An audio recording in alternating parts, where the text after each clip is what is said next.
Good afternoon, everybody. We're here live at Daytona International Speedway, the World Center of Racing. I'm Dalton Hopkins, flanked to my right by the one and only Steven Stumpf.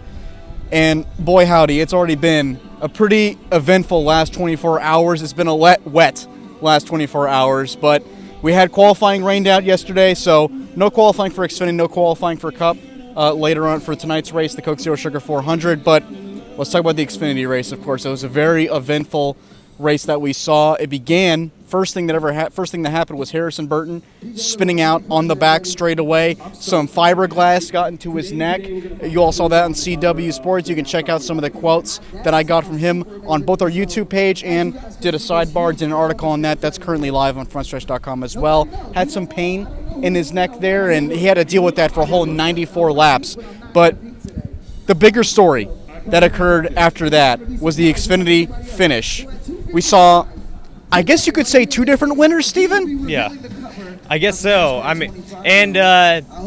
Kligerman's now taken 2 checkered flags at Daytona this year, but unfortunately he's not in the record books for either one. And he joked about it when he got the call to drive. Family, friends were all like, it would be such a you thing to win the race and it won't count. And sure enough, that's exactly what happened. But it would be cool for Parker to have that in the record books, but he doesn't care. He got the checkered flag. This time he gets to keep it. So just a feel good story for him. Especially since now he's gone full-time broadcasting for the CW. He hadn't made an Xfinity start this year, and he was content with, potentially with his Xfinity career being over. He wasn't, he said it would take like a perfect storm to make another start. And it turns out that perfect storm was Junior Motorsports and driving the winningest car of the year in tandem with NASCAR's hottest prospect. So, it all worked out. He made his way to the front at the very end, held off the field, dodged the wrecks, and led Junior Motorsports to a 1-2-3 finish. And now an even more winningest car this year. And Connor Zilisch is now credited with 7 wins in the Xfinity Series for this year. So I think he's tied, if I'm not mistaken, with Christopher Bell back in 2017. If I'm not mistaken, you're the stat guy. Is that right? Christopher Bell in 2018. But yes, 18. Yeah, but yes, you are right. Connor Zilisch has 7 wins this year as a 19-year-old now, and he's now won 5 of the last 6 races. He's the first driver since Austin Cindric in 2020 to do that. And next weekend at Portland, where he said he'll probably be 99.99% sure to run, he could become the first Xfinity driver in history, to my knowledge, to win 6 of 7. So I think Portland's going to be much-watched TV. That's going to be an Xfinity standalone while the Cup and Truck Series goes to Darlington. But enough about that. Clearly, we've got a bunch of action coming up still at Daytona. We sure do. And I thought you were going to say 99.99% chance of winning at Portland because, let's be honest, road course phenom, right? He's definitely one of the favorites, if not the favorite. But, yes, you're right. We got to have a lot of events that are supposed to occur later on today. One of which we just mentioned, Connor Zilisch, the Trackhouse Racing announcement that's supposed to occur in 30 minutes. Actually, exactly. So we'll see what happens there.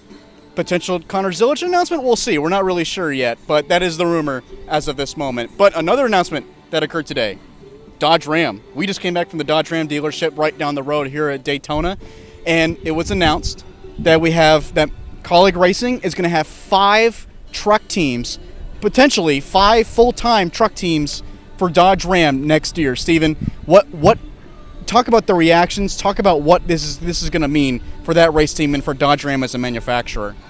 Well, I think when the rumors first started, we're thinking, okay, maybe it would be like 2 trucks or something like that. 5 is insane. Yeah. It clearly Ram is fully invested into this return for Kaulig to be able to run 5 trucks. Team said they're wanting to hire about 50 people for that truck team. It's going to be a big undertaking, but it's they're branching on a new chapter, and it's also a great benefit for the Truck Series, not only to have that extra manufacturer competition, but brand new teams. The fields have kind of struggled. Sometimes we only get like 31, 32 trucks compared to the full 36. So the field will be a lot deeper next year. There's going to be a ton of jobs, ton of new drivers that will get a chance, and I'm excited to see how it plays out. 5 fully funded teams, according to Chris Rice. It's all coming from Dodge Ram. It's not colleague partners. It's all coming from the Ram side of things. So really interested to see. It's good to see a team enter a series and actually just be ready to go, just full force, have 5 teams. So Colleague Racing is going to be in the Trucks, Xfinity, and Cup next year in 2026. But now we need to talk about tonight. So we have the last race before the playoffs, the regular season finale here at Daytona International Speedway. Steven, this is going to be really tough because we can make picks all night long, but really nobody knows who's going to win this thing. But let's ask anyway. Steven, who wins tonight? He almost won last year. Just missed one block in the backstretch. I'm going to go with Kyle Busch because RCR has been great at the super speedways this year. He's more than due for a win. You know, he has last year in his mind wanting to avenge that and to make the playoffs. His winless streak's now at 82 races. It's Kyle Busch. And a big difference this year compared to last year is that Austin Dillon actually got to the playoffs with his Richmond win. And so, and as he said yesterday, he wants to go for the win himself, but if the 8's up there, he's going to do everything he can for RCR to get both cars in the playoffs. You wrote a story about him. You wrote a story about RCR, and their main goal is to get Kyle Busch into the playoffs. So you can check that out on frontstretch.com. It's currently live as well. But I'm going to talk about what I wrote about, and my pick's going to be based off that. Okay, so we talked yesterday, and I mentioned Kyle Busch. I think the story of Kyle Busch making it would be great, but I've got a weird feeling about Ryan Preece. I really do, and that was before he even said all the quotes yesterday. Something about this track seems to reward people that have suffered here, and I don't think there's anybody in the field that has suffered more at Daytona than Ryan Preece, especially in the last few years. He's gone airborne. He's made a joke about it, him being an astronaut on his Twitter page, and he's gone airborne in some horrific incidents here in the last few years, including just this year, just recently at February.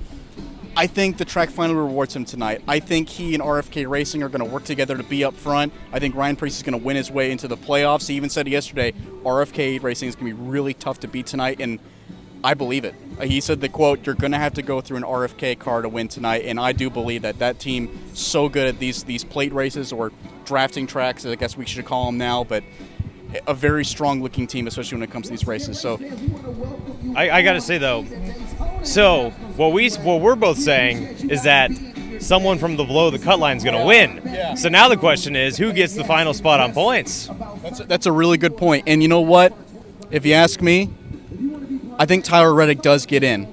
And I think Alex Bowman actually doesn't make the playoffs. I think he's going to get bumped out. I wouldn't be surprised if he gets caught up in an incident early on. What do you think, Steven? I'd probably agree too. So if there's a repeat winner, both Bowman and Reddick are advanced on points. But if there's a new winner, Bowman is 29 points below Reddick, so he would have to outscore him by 29 points. And at a super speedway where stage points and just finishing high is hard to come by, it's not impossible, but it's going to be a very, very tall order for Bowman to, make up that much ground. So I'm going to say that if we get a new winner, Bowman is indeed the odd one out. We talk about Bowman. I was just mentioning teams that have all these teammates to help out. Bowman's got 3 teammates, and they're all already in the playoffs. They're going to be selfless tonight. I mean, I'm sure they'll want to win, but I'm sure they'll be helping out that 48 car up to the front, and helping him in the stage points. But I think that's all we can really talk about right now. We got to get ready because in just, let's see here, 5 hours from now, we're going to see a green flag.